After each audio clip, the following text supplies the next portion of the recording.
All right, first here's our workspace. Pretty much my kitchen counter here. So kind of plain, simple, plenty of space, no obstructions, nothing to get in the way.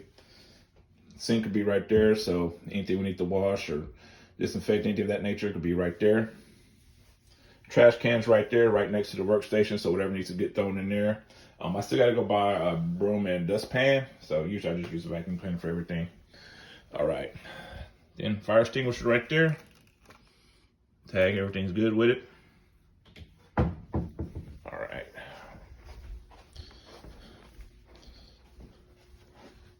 Next, we got our fire extinguisher. I mean, not our fire extinguisher, our smoke detector. Red light came on. We're good to go. All right. Next in my bathroom, we have our shower. So that there's to disinfect or anything of that nature that we need to do. So some other safety precautions I'm going to take while doing that is right here with the workstation here.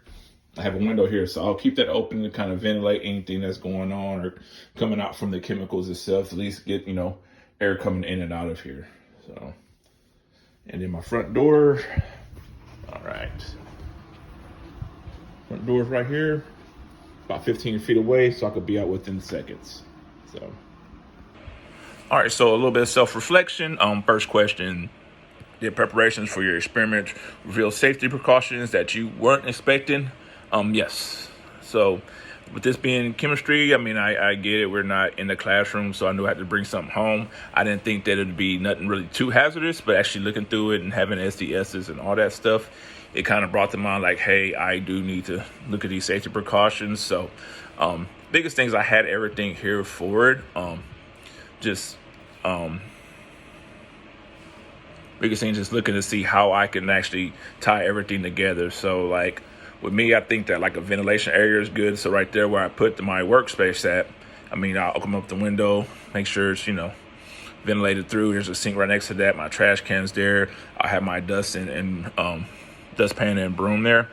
And then just seeing like pretty much I live on the second floor. So only exit I do have is my front door, unless I try to climb out of a window. But other than that, that's pretty much it. That's the only thing that really just kept in mind. Then my smoke detector is always change the batteries, make sure they're good to go. So, all right, next, how did preparations affect the confidence level that you could execute distance lab course safely, or did not even cross your mind until starting of course? I thought about this because I've been trying to take this course since July. So with this, I just kind of knew like, hey, I knew I'm gonna have to be doing some type of chemical experience, because when I tried to take it in July, they sent me the link for the kit. So I looked at the kit and I figured, okay, it's going to be some chemicals. I didn't think it was going to be nothing to this level, but yeah, I figured it's going to be something close to it, if not, right there. So, and it did cross my mind. Safety always crossed my mind, as that's, I'm trying to go into safety management. And just with the work I do in the military, I deal with chemicals all the time. I deal with noise pollution, all that stuff. So with dealing with that, you always want to make sure that you have the right PPE and all that stuff, and you do it safely, because like some of the stuff you can do can really harm you if you're not doing it right. Hey, how you doing here? This is part 3 of my video, pretty much the critical thinking part, where a study's being done to investigate the persistence of chemical MTBE, a fuel additive, in soil. So pretty much there is different ways to, so the testable hypothesis is there's many ways to remove MTBE from soil. So excuse me if I keep going back and forth, I'm trying to do each one. So purpose of the experiment is to remove the MTBE from the soil.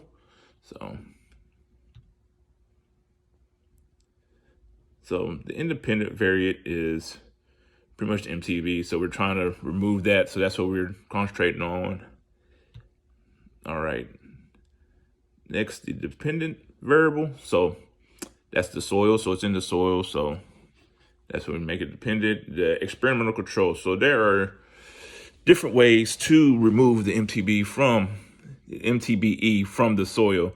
So first you have the soil vapor extraction, which is the SVE, and it's a induced soil treatment technology and removes valuable contaminants from soil in the unsaturated zone above the groundwater by extracting the contaminant vapors with a vacuum that's applied to the surface.